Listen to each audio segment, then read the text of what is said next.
And so in this unit, we're going to be looking at the idea of types of bonding in chemical compounds. Now, you already know the most common types of chemical bonds that we're going to find, and those are going to be ionic bonds and covalent bonds. But in this section, what we're going to do is we're going to dive a little bit deeper, and we're going to kind of go into the weeds and figure out, for example, why does an ionic bond get formed? Why does a covalent bond get formed? And what is the strength of each of those individual bonds? In other words, is an ionic bond stronger than a covalent bond or vice versa? So, to get the ball rolling, we want to start off with the most important statement and the most important thing to always keep in mind when speaking about types of chemical bonds. And so, the biggest important statement you have to remember is that bonding occurs because size does matter. It's still in play. This idea of the size of the atom is critical because, as we've stated multiple times, the smaller atoms are, the more attractive that nucleus is going to be to the outermost valence electrons. And at the end of the day, bonding is going to occur when atoms fight, and that is the best verb to use, fight over their valence electrons. So the nucleus of one starts to attract and pull on the valence electrons of another, and if that nucleus can pull hard enough, then it might steal the electron. If it can't pull hard enough, then they get stuck in this sharing arrangement, or they go into a covalent type of bond. So our two types of bonding are going to be based upon this idea of electronegativity differences. Now recall that we learned about electronegativities in the previous section when we said that electronegativity was within a bond the ability of one atom to pull on the electrons of another atom. And so what we're going to find is that if we have large electronegativity differentials or differences, in other words, one teeny tiny atom that has a high electronegativity is paired next to a large atom that has a low electronegativity, then what's going to happen is that we're going to usually see an ionic bond.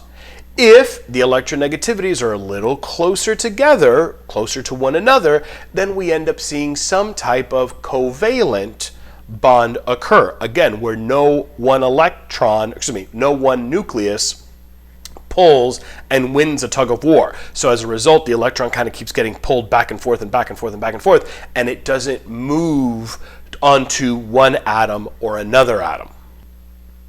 And so as I said here, if you do not have as large of an electronegativity difference, then you produce more of a covalent bond.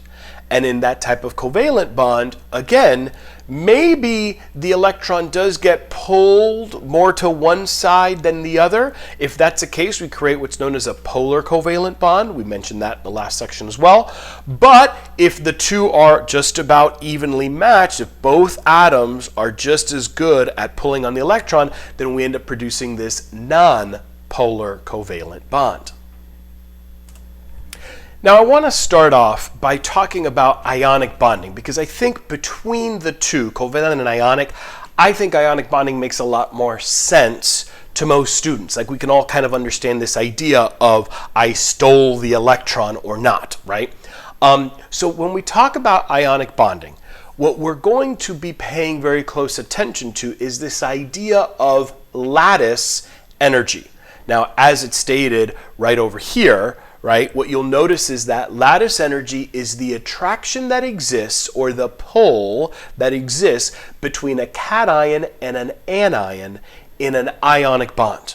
Okay? Now, does that mean that every single ionic compound has the exact same lattice energy? And the answer is no, because how strong of an attraction that lattice energy is, how strong of a pull that exists between the cation and the anion is going to depend a lot upon the charge of the ions and the size of the ions. And so I think this is a great question. Are all ionic bonds created equal?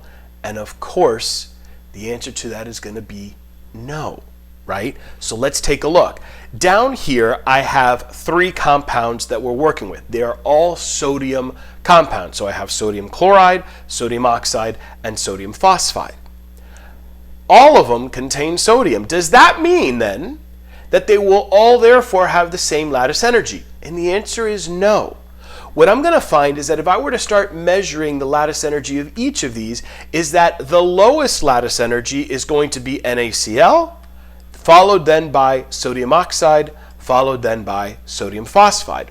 Well, let's take a look at why that might be. Now in this case, each of the sodiums is going to have a charge of +1. So this one's +1, as is this one, as is this one. But what I'm going to see is that in the sodium chloride, the charge of the chlorine ion is going to be -1. Here in the sodium oxide, this is of course -2, and in the sodium phosphide, this is going to be -3. Well, it's kind of, think of it from the perspective of strength of your magnet. What's happening to the anion in each of these examples? The anion, for lack of a better word, is getting more and more negative. It's getting better at attracting a positive charge. So even though phosphorus might be the largest of all of these anions, because it has a charge of -3, it is going to do a bang-up job of attracting or pulling the Na plus to it. So, first thing we want to notice when we're talking about lattice energy is we want to compare the charge of our ions. Now, let's take a look at a different scenario. Now, let's compare sodium chloride to sodium bromide to sodium iodide. And in this case, what I'm going to find is that of these 3, it's actually now going to be the sodium chloride that has the largest lattice energy. So when I compare these 3, what I'm going to find is that sodium chloride is going to come in with the highest lattice energy, followed then by the sodium bromide that's in the middle, and the one with the lowest lattice energy is the sodium iodide. Well, now what's happening here?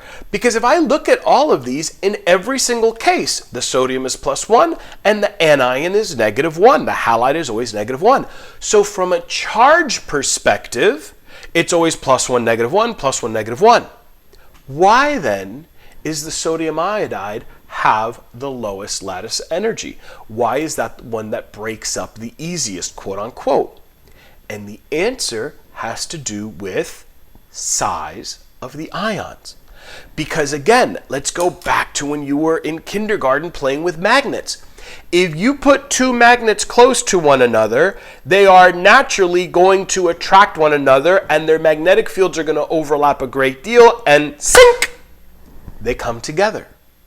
But if you take those same 2 magnets and you now separate that distance, the magnetic field overlap is not as great, and therefore the attraction is not as great. Well, what happens here? In the case of sodium iodide, this might be the sodium nucleus, but the iodide nucleus is way over here. Whereas if we now compare sodium and chlorine, we might have 2 nuclei that are much closer. Again, as the nuclei get closer to one another, it's not that they're getting closer to each of the protons, but as the nuclei get closer to one another, that means the nuclei get closer to the valence electrons. And the closer you are to the valence electrons, then the stronger that attraction and that pull is going to be. So, mathematically then, how do we describe this idea of lattice energy or Coulombic attractions? And in a nutshell, it's basically going to look like this. So Coulombic attractions is a fancy way of saying how well does a cation attract an anion. That's it. A coulomb is a measure of charge, kind of the same way that you learned a meter was a unit of distance and a mole was a unit of an amount, right? So in physics, there is a term known as a coulomb, and it is going to be the positiveness or negativeness of a particular particle. So when a cation and an anion, oppositely charged particles, come into contact with one another, or when they're in the vicinity of one another, what we're going to find is that they will automatically attract one another, and that's what we're going to refer to as this Coulombic attraction. It is these Coulombic attractions, or the strength of that attraction, that then gives us our lattice energy. Now, your teacher may want you to know this equation or not. This is going to be a little bit more advanced, but at the end of the day, this Coulombic attraction, or fancy term, electrostatic potential energy, the strength of the lattice energy, is going to look as follows. Now, it's a lot of little units and variables there that you may not be familiar with. We have this K constant there, you have Q1 and Q2, but in a nutshell, let me break this down for you. The K constant is just that. It is a constant. It is going to be a value that's always going to exist. And it is, to an extent, the amount of pull that is exerted by protons and electrons. Please understand that protons and electrons are teeny, teeny, tiny. So it's not like an electron has an attraction of 1 coulomb. Nowhere near. It's a small, itty-bitty fraction thereof, right? But whatever the case is, just go, got it, that little K constant is set for us. So now let's focus on the things that do tell us some information. Q1 and Q2 basically represent the charge of the particular ion. So it's the charge of the ion. And in a nutshell, what that means is that if you are +1, you're not as positively charged if you were +3. If you were +2, you're more positively charged than if you were +1. Likewise, -3 is a more negative charge than -1. So when we compare Q1 to Q2, what we're really doing is we're asking, what is the Coulombic attraction? What is the charge in coulombs of that particular proton, that particular electron? Now, if we really want to drill down into this, these are values that would have to be provided to you. This is not something you're going to come off at the top of your head. But if you want a nice little cheap and dirty, this could literally be as simplified as +1 and -2. 1 times 2 is 2. If you had +2 and -3, 2 times 3 is 6. I'm oversimplifying, but for all intents and purposes, it's going to kind of scale along that route. And then down here at the bottom, you're going to notice that this represents D, and the D is the distance between the nuclei. And so our takeaway from this, as you can see, is that the amount of attraction is based on those two factors we spoke about. Number one, the charge of the individual cations and anions, and number two, how far apart are the individual atoms going to be. Now again, maybe your professor is going to want you to know this equation, and maybe you'll have to actually solve for this electrostatic potential. If you do, great. You can see it's a pretty straightforward and easy to break down equation. So we take it one step at a time, one tick at a talk, and you'll be there in virtually no time.